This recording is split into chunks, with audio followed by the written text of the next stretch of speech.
Vastarien by Thomas Ligotti. Within the blackness of his sleep, a few lights began to glow like candles in a cloistered cell. Their illumination was unsteady and dim, issuing from no definite source.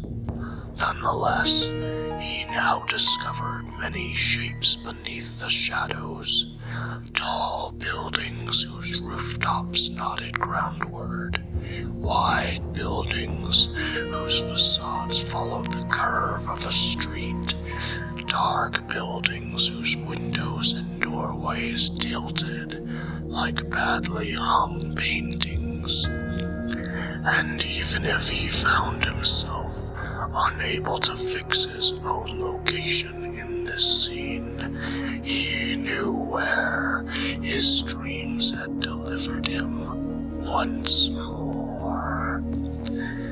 Even as the warped structures multiplied in his vision, crowding the lost distance, he possessed a sense of intimacy with each of them, a special knowledge of the spaces inside them and of the streets which coiled themselves around their mass. Once again, he knew the depths of their foundations, where an obscure life seemed to establish itself, a sequestered civilization of echoes flourishing among groaning walls.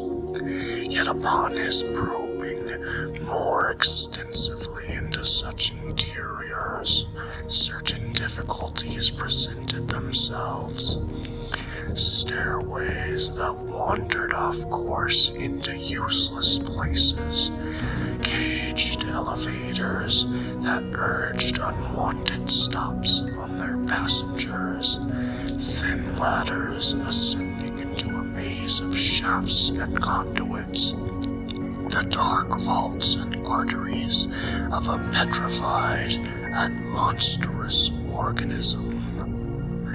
And he knew that every corner of this corroded world was prolific with choices, even if they had to be made blindly in a place where clear consequences and a hierarchy of possibilities were lacking. For there might be a room whose decor exuded a desolate serenity, which at first attracts the visitor, who then discovers certain figures enveloped in plush furniture, figures that do not move or speak, but only stare, and concluding that these weary mannequins have exercised a bizarre indulgence in repose, the visitor must ponder the alternatives: to linger or to leave. Eluding the claustral enchantments of such rooms, his gaze now roamed the streets of this dream and scanned the altitudes beyond high sloping roofs. The stars seemed to be no more than silvery cinders which showered up from the mouths of great chimneys and clung to something dark and dense heaving above, a material presence that slouched and slumped, nearly lowering over the horizon. It appeared to him that certain high towers nearly breached this sagging blackness, stretching themselves nightward to attain the farthest possible remove from the world below. And toward the peak of one of the highest towers, he spied vague silhouettes that moved hectically in a bright window, twisting and leaning upon the glass, like shadow puppets in the fever of some mad dispute.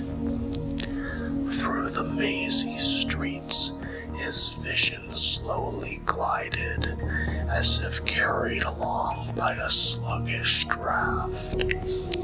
Darkened windows reflected the beams of grotesquely configured street lamps, and lighted windows betrayed strange scenes which were left behind long before their full mystery could overwhelm the dreaming traveler.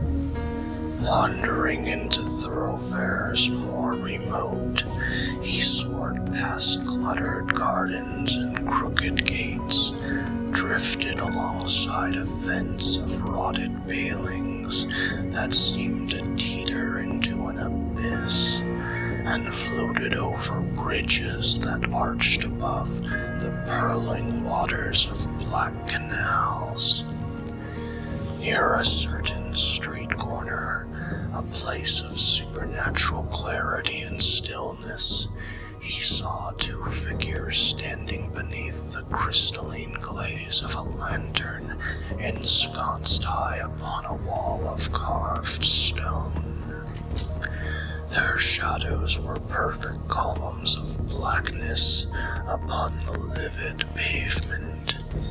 Their faces were a pair of faded masks concealing profound schemes, and they appeared to have lives of their own, with no awareness of their dreaming observer, who wished only to live with these specters and to know their dreams, to remain in this place that owed nothing to corporeal existence. Never, it seemed, could he be forced to abandon this domain of wayward wonders. Never.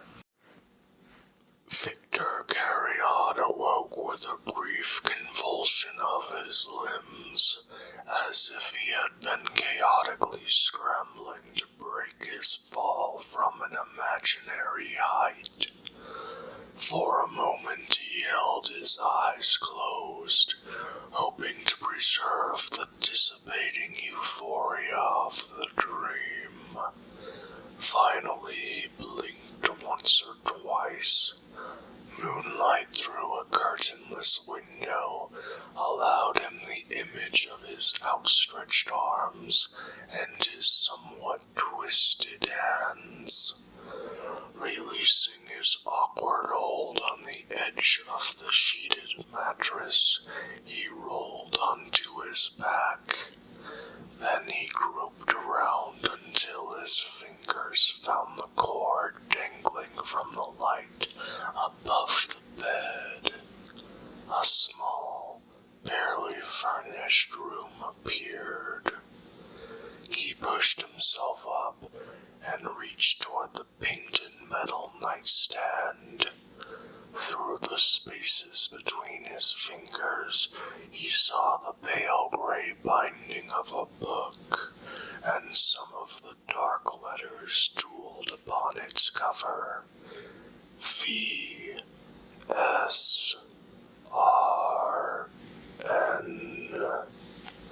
Suddenly he withdrew his hand without touching the book, for the magical intoxication of the dream had died, and he feared that he would not be able to revive it. Freeing himself from coarse bed covers, he planted his feet on the cold floor, elbows resting on his legs, and hands loosely folded. His hair and eyes were pale, and his complexion rather grayish, suggesting the color of certain clouds, or that of long confinement. The only window in the room was just a few steps away, but he kept himself from approaching it, from even glancing in its direction. He knew exactly what he would see at that time of night.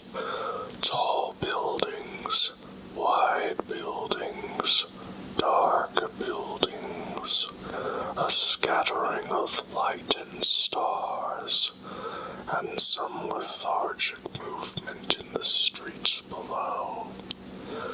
In so many ways, the city outside the window was a semblance of that other place, which now seemed impossibly far off and inaccessible. But the likeness was evident only to his inner vision, only in the recollected images he formed when his eyes were closed or out of focus. It would be difficult to conceive of a creature for whom this world, its bare form seen with open eyes, represented a coveted paradise. Now standing before the window, his hands deep in the pockets of a papery bathrobe, he saw that something was missing from the view, some crucial property that was denied to the stars above and the streets below, some unearthly essence needed to save them. Though unspoken, the word unearthly reverberated in the room. In that place, and at that hour, the paradoxical absence, the missing quality became clear to him. It was the element of unreality, or perhaps of a reality so saturated with its own presence that it had made a leap into the unreal. Such was the secret sanctuary of Victor Carrion, a votary of that wretched sect of souls who believe that the only value of this world lies in its power at certain times to suggest another. Nevertheless, the place he now surveyed through the high window could never be anything but the most gauzy phantom of that other place, nothing save a shadowy mimic of the anatomy of that great dream. And though there were indeed times when one might be deceived, isolated moments when a gift for disguise triumphed, the impersonation could never be perfect or lasting. No true challenge to the rich unreality of Vastarien, where every formation suggested 1,000 others, every sound disseminated everlasting echoes, every word founded a world.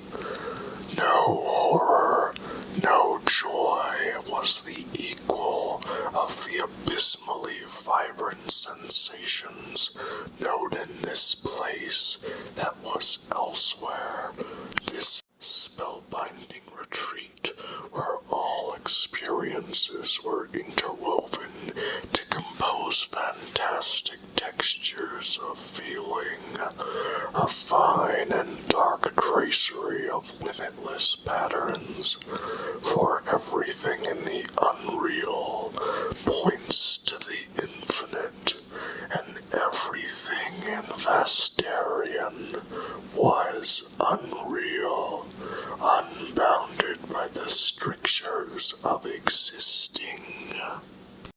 Even its most humble aspects proclaimed this truth. Was there anything or anywhere in tedious actuality that could conjure the abundant and strange imaginings in the dream? Then, as he focused his eyes upon a distant part of the city, he recalled the place that had opened the door closer to his long-sought abode of exquisite disfigurations. Nothing of what lay within was intimated by its modest entranceway. A rectangle of smudged glass within another rectangle of scuffed wood, a battered thing lodged within a brick wall at the bottom of a stairway leading down from a crumbling street, and it pushed easily inward, merely a delicate formality between the underground shop and the outside world. Inside was an open room of vaguely circular shape that seemed more like the lobby of an old hotel than a bookstore. The circumference of the room was composed of crowded shelves, whose separate sections were joined to one another to create a polygon of 11 sides, with a long desk standing where a 12th would have been. Beyond the desk stood more bookshelves, their considerable length leading into the shadows.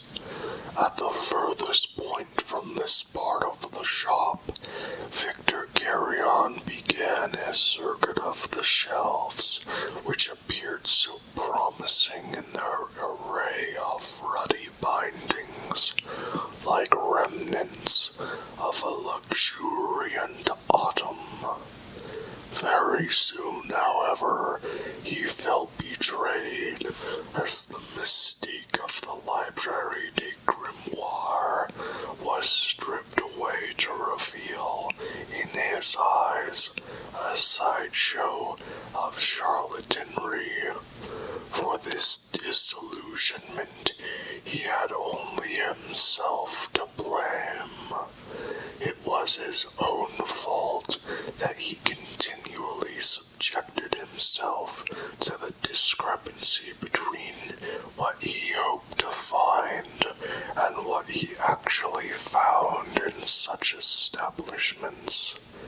In truth, there was little basis for his belief that there existed some arcana of a different kind altogether from that tendered by the books before him, all of which were sodden with an obscene reality. The other worlds portrayed in these books served only as annexes of this one. They were impostors of the authentic unreality, which was the only redemption for Victor Carrion. And it was this terminal point that he sought, not those guidebooks of the way to useless destinations, heavens or hells that were mere pretexts for circumnavigating the real and reveling in it. For he dreamed of shadowed volumes that preached no earthly catechisms, but delineated only a tenebrous liturgy of the spectral and rites of salvation by way of meticulous derangement. His absolute to dwell among the ruins of reality, and it seemed to surpass all probability that there existed no bibliographic representation of this dream, no elaboration of this vision in a delirious Bible that would be the blight of all others, a scripture that would begin with portents of apocalypse and end with the wreck of all creation. He had, in fact, come upon passages in certain books that approached this ideal, hinting to the reader admonishing him that the pages before his eyes were about to offer a view from the abyss and cast a wavering light on desolate hallucinations, to become the wind in the dead of winter and howl the undoing of all that would abide in warmth and light. So might begin an enticing verse in a volume of esoterica, but soon the bemazed visionary would falter, retracting the promised flight to emaciated landscapes of unbeing, perhaps offering an apologetics for this lapse into the unreal.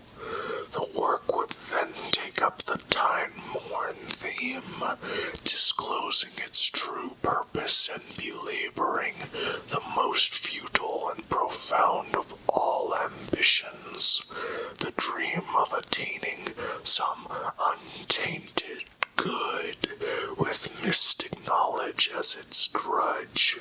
The vision of a disastrous enlightenment was conjured up in passing and then cast aside. What remained was invariably a metaphysics as systematically trivial and debased as the world it purported to transcend, a manual outlining the path to some hypothetical state of pure glory. What remained lost was the revelation that nothing ever known has ended in glory, that all which ends does so in exhaustion, confusion, and debris. All the same, a book that contained even a deceitful gesture toward Victor Carrion's truly eccentric absolute might indeed serve his purpose, directing the attention of a bookseller to selected contents of such books. He would say, "I have an interest in a certain subject area. Perhaps you will see. That is, I wonder, do you know of other, what should I say, sources that you would be able to recommend to assist me on my research, by which I mean..." Sometimes he was referred to another bookseller or to the owner of a private collection. Occasionally it happened that he had been ludicrously misunderstood when he found himself on the fringe of a society devoted to some strictly demonic enterprise. The very bookshop in which Victor Carrion was now browsing represented only the most recent digression in a search without progress. But he had learned to be cautious and would try to waste as little time as possible in determining whether or not there was any. Thus, he intently flipped through the pages of one book after another.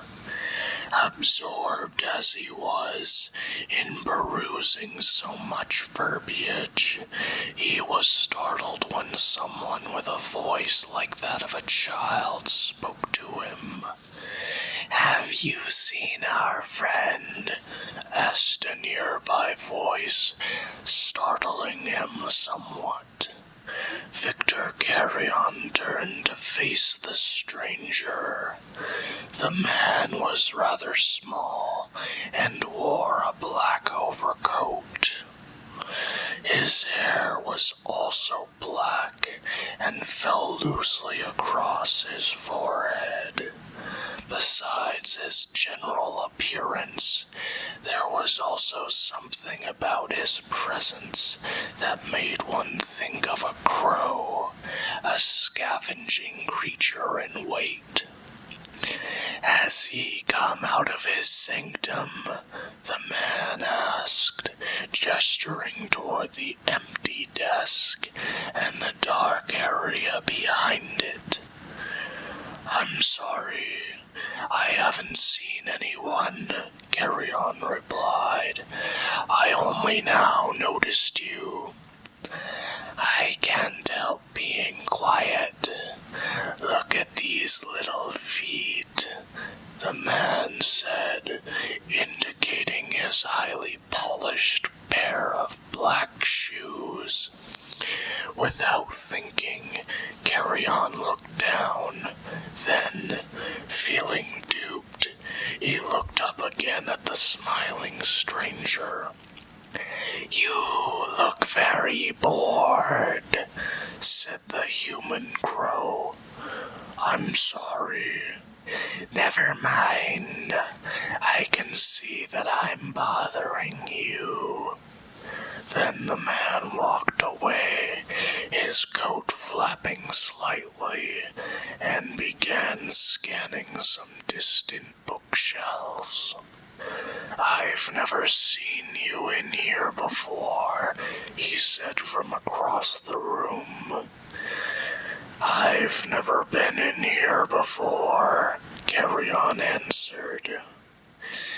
"Have you ever read this?"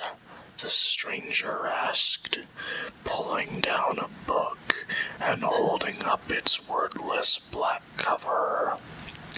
"Never," Carrion replied, without so much as glancing at the book.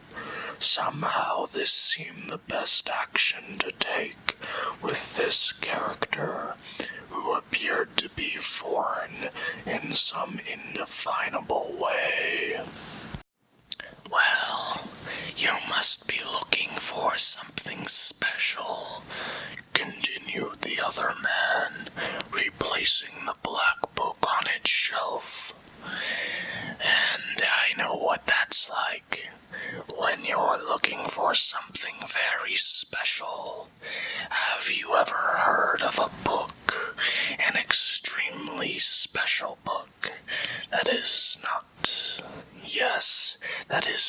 about something, but actually is that something?"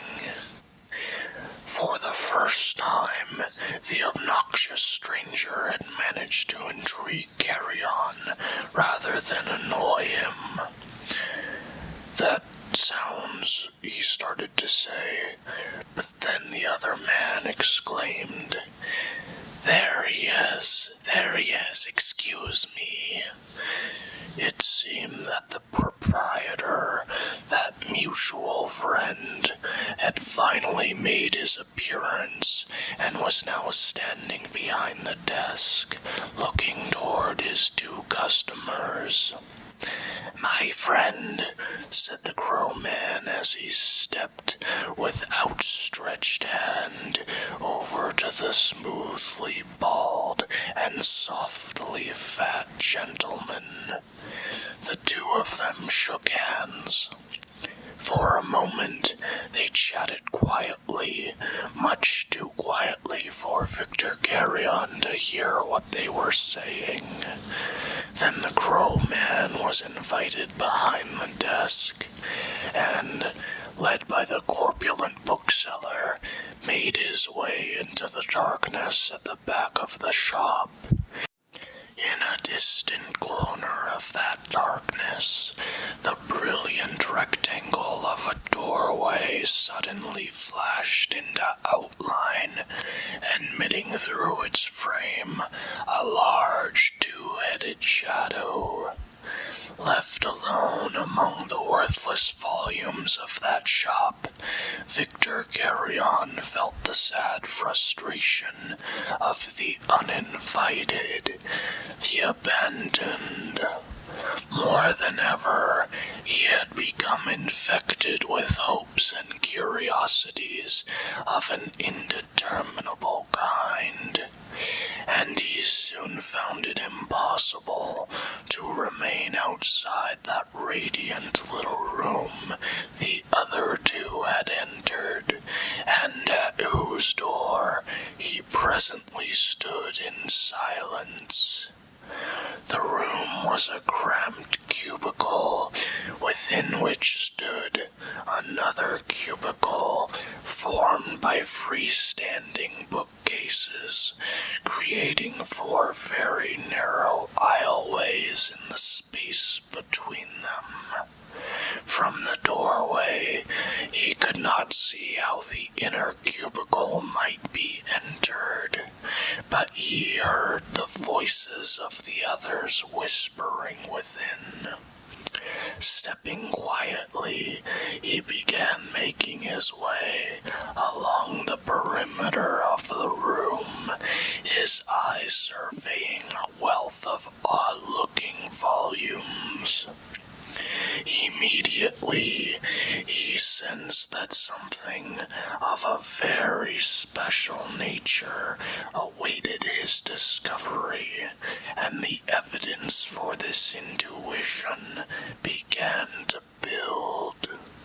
Each book that he examined served as a clue in this delirious investigation, a cryptic sign which engaged his powers of interpretation and imparted the faith to proceed. Many of the works were written in foreign languages he did not read.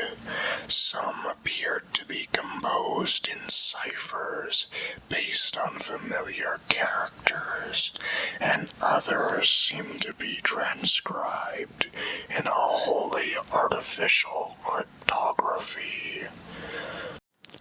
But in every one of these books, he found an oblique guidance, some feature of more or less indirect significance, a strangeness in the typeface, pages and bindings of uncommon texture, abstract diagrams suggesting no orthodox ritual or occult system.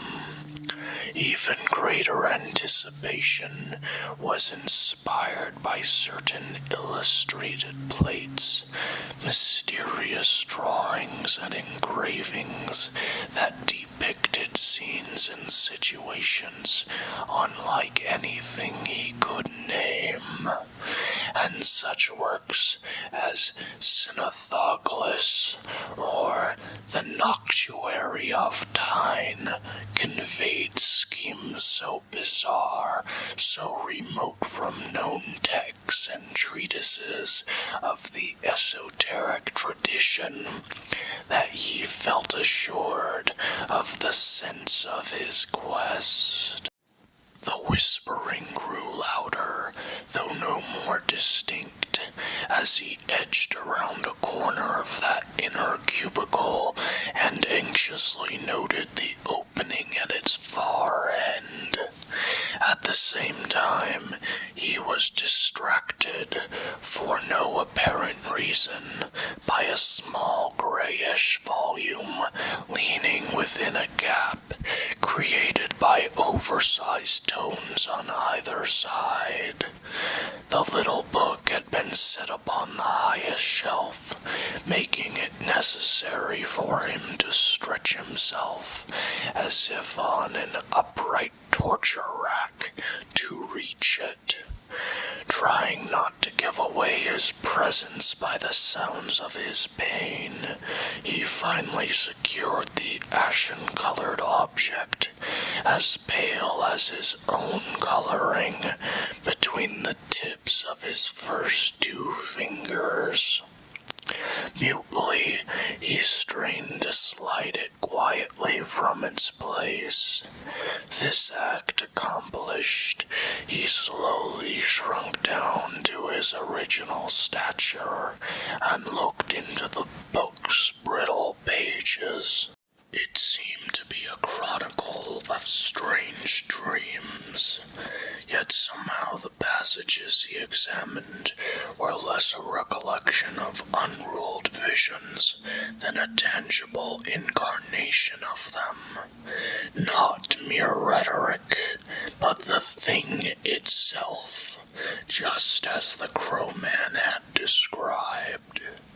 The use of language in the book was errantly unnatural, and the book's author unknown.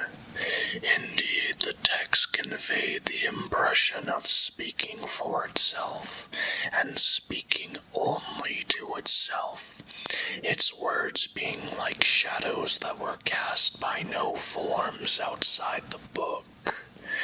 But though this volume appeared to be composed in a vernacular of mysteries, its words did inspire a sure understanding, and created in their reader a visceral apprehension of the phenomenon to which the characters cut into the front of the book gave name.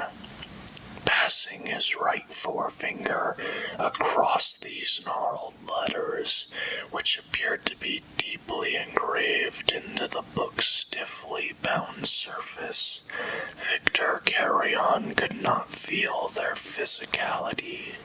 It was as if he intuited the word they spelled out. Vastarien. Could this book be a kind of invocation of a world in waiting of Genesis? And was it a world at all? Rather, the unreal essence of one, all natural elements purged from it by an ineffable process of extraction, all days distilled into dreams, and nights into nightmares. Each passage he entered in the book both enchanted and appalled him with images and incidents so freakish and chaotic that his usual sense of these terms disintegrated along with everything else. Rampant oddity seemed to be the rule of the realm, while imperfection was the paradoxical source of idealities. Miracles of aberration and marvels of miscreation. There was horror, undoubtedly, but it was a horror uncompromised by any feeling of lost joy or a thwarted searching for the good. Instead, there was proffered a deliverance by damnation. And if Vastarien was a nightmare, it was a nightmare transformed in spirit by the utter absence of refuge, a nightmare made normal. I'm sorry, I didn't see that you had drifted in here, said the bookseller in a high, thin voice. He had just emerged from the inner chamber of the room, and was standing with arms folded across his wide chest. Please, don't touch anything, and may I take that from you?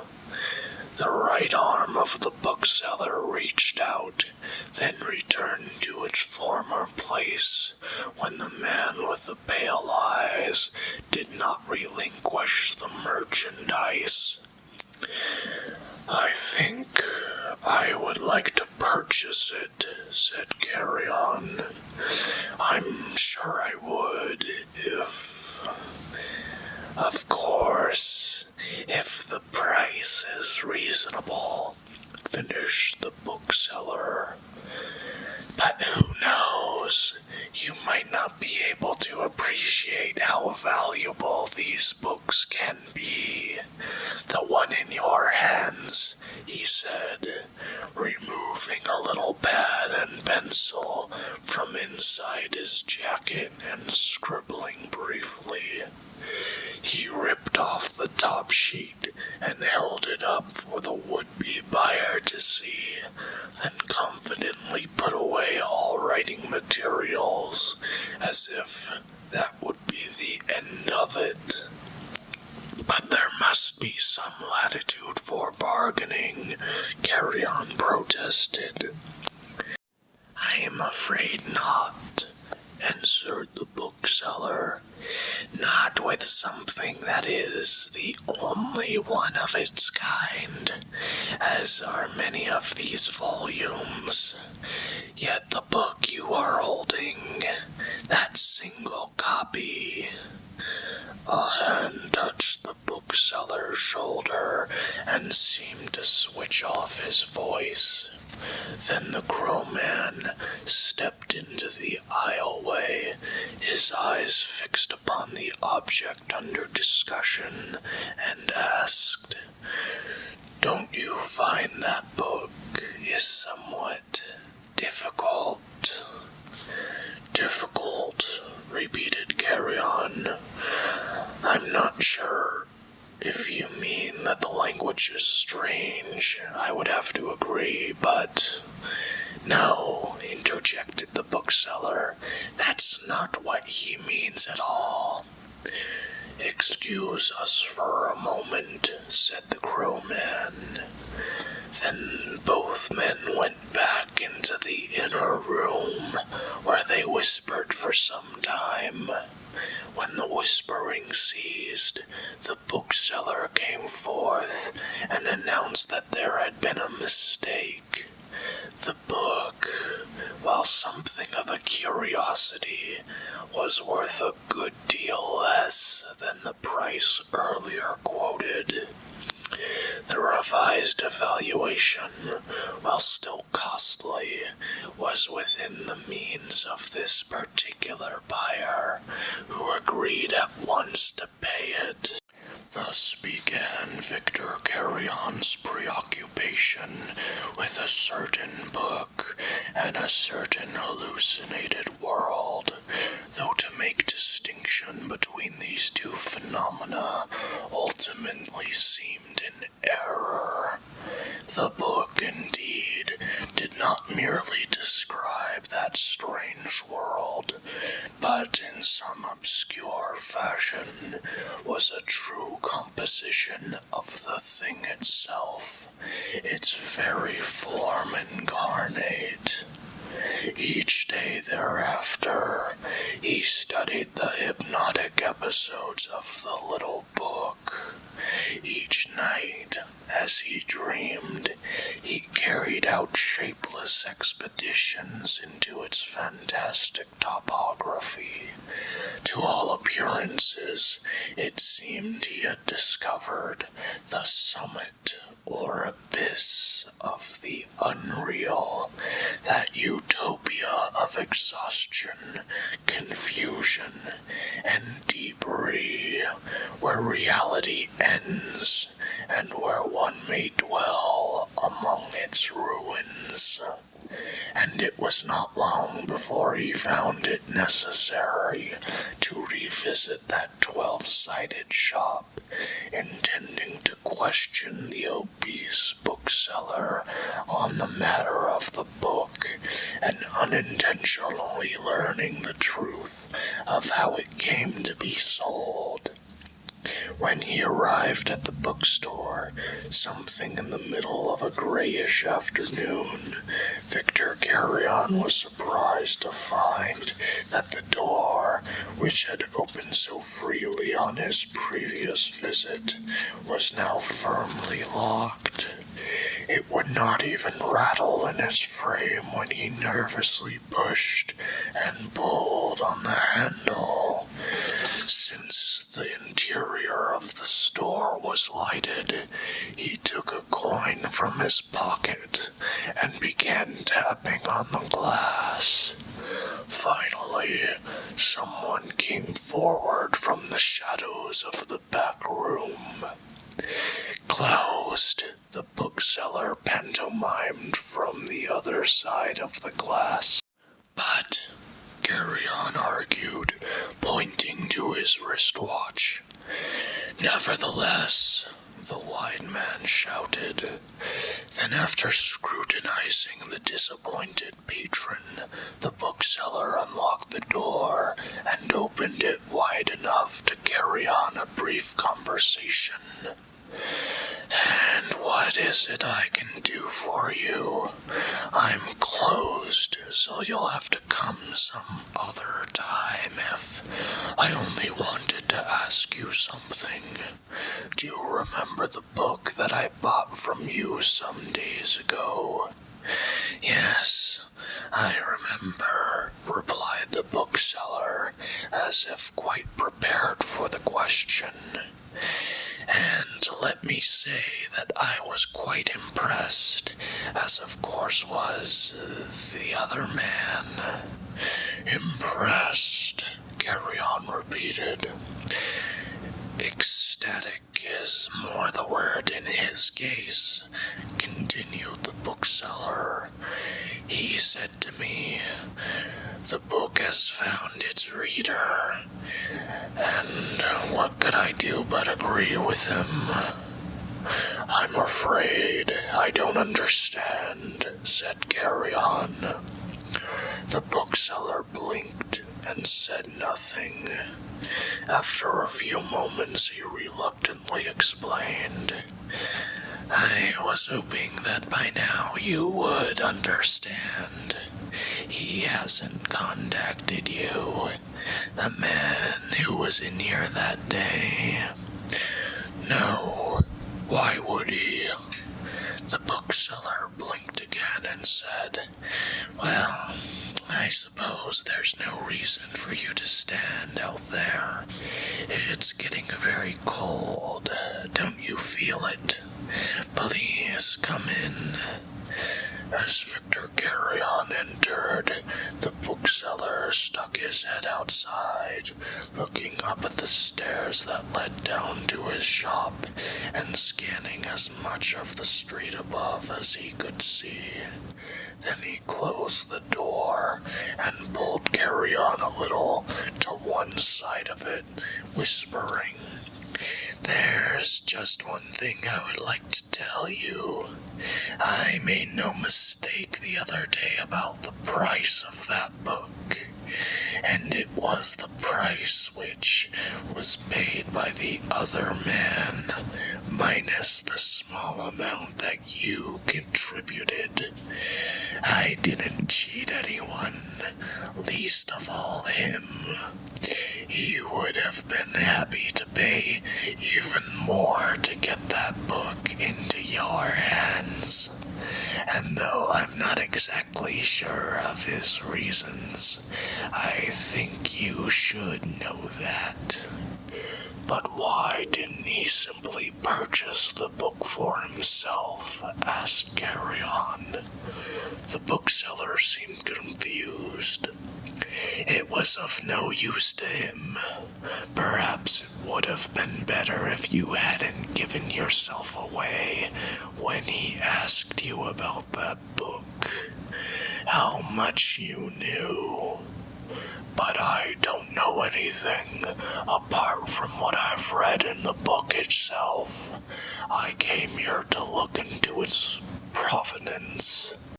"Its provenance? You're the one who should be telling me about that. I didn't even know I had that book on my shelves. I tried to price it out of your hands, but I should have expected that he wouldn't allow that. I'm not asking anything of you. Don't misunderstand.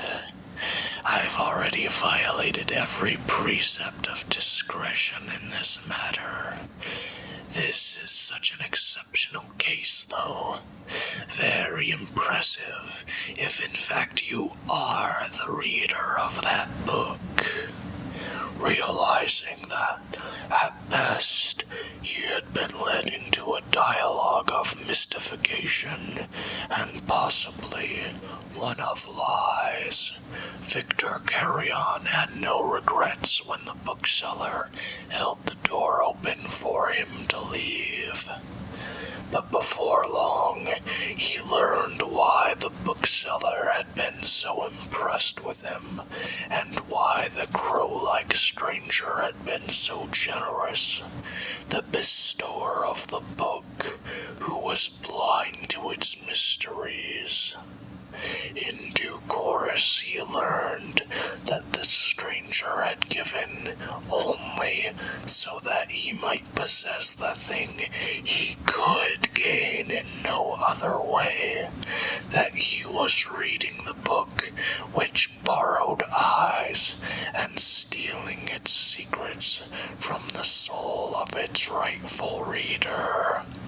At last, it became clear what was happening to him, and how his strange nights of dreaming were being affected from inside.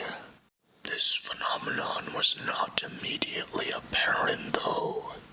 For several more nights, as the outlines of Vastarien slowly pushed through the obscurity of his sleep, a vast terrain emerged from its own profound slumber, and loomed forth from a place without coordinates or dimension. And as the oddly angled monuments became manifest once again, they seemed to expand and soar high above, coaxing his sight toward them. Progressively, the scene acquired nuance and articulation. Steadily, the creation became dense and intricate within its black womb. The streets were sinuous entrails, winding through that dark body, and each edifice was the jutting bone of a skeleton, hung with a thin musculature of shadows. But little by little, Victor Carrion began noticing that something was in the course of change during his dreams. The world of Vastarien seemed more and more to be losing its consistency, its suchness. Then one night, as his vision reached out to embrace fully the mysterious and jagged form of a given dream, it all appeared to pull away, abandoning him on the edge of a dreamless void. The treasured eidolon was receding, shrinking into the distance. Now all he could see was a single street, bordered by two converging rows of buildings. And at the opposite end of that street, rising up taller than the buildings themselves, stood a great figure in silhouette.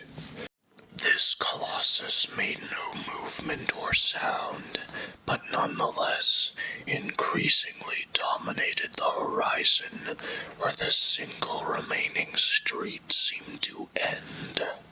From this position, the towering shadow was absorbing all other shapes into its own, which gradually gained in stature as the dreamscape withdrew and diminished.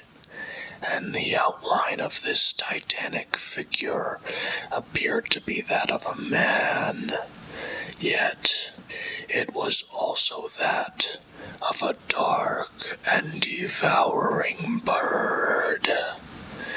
Though Victor Carrion managed to awake before the scavenger had thoroughly consumed what was not its own, there was no assurance that he would always be able to do so, and that the dream would not pass into the hands of another.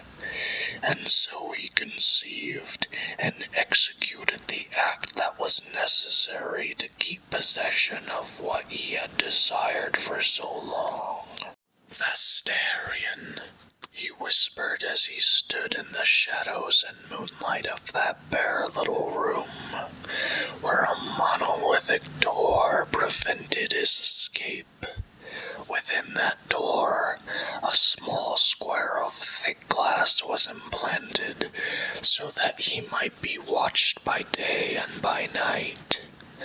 And there was an unbending web of heavy wire covering the window which overlooked the city that was not Vastarien. Never, chanted a voice which might have been his own, then more insistently, I told him that. I told him. Never, never, never.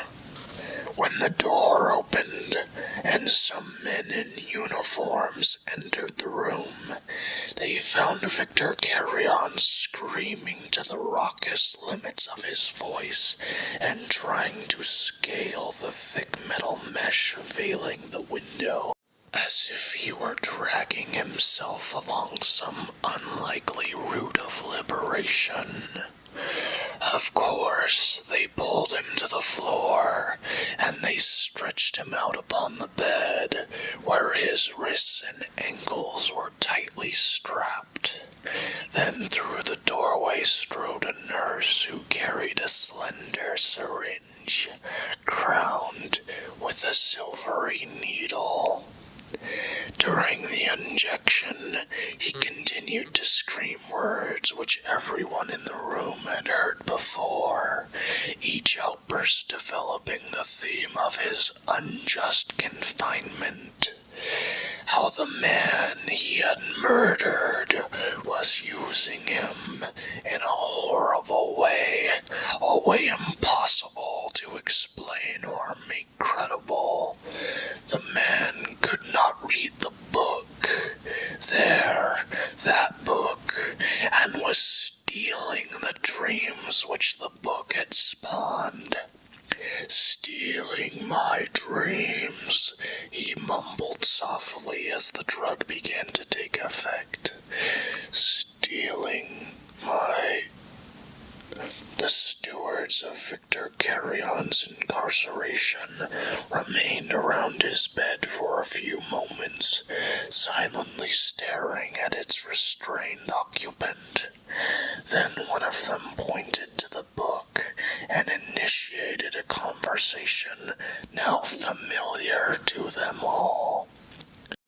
What should we do with it? It's been taken away enough times already, but there's always another that appears. And there's no point to it. Look at these pages. Nothing written anywhere. So why does he sit reading them for hours? He does nothing else. I think it's time we told someone in authority. Of course, we could do that, but what exactly would we say? That a certain inmate should be forbidden from reading a certain book, that he becomes violent, and then they'll ask why we can't keep the book away from him, or him from the book. What should we say to that? That would be nothing we could say. Can you imagine what lunatics we would seem? As soon as we opened our mouths, that would be it for all of us. And when someone asks what the book means to him, or even what its name is, what would be our answer? As if in response to this question, a word was uttered by the criminally insane creature bound to the bed, but none of them could understand the meaning of what he said. They were part of a world of overbearing, yet deficient realities. They were shackled for life to their own bodies, while he was now in a place that owed nothing to corporeal existence. And never, it truly seemed, could he be forced to abandon this domain of wayward wonders. Never.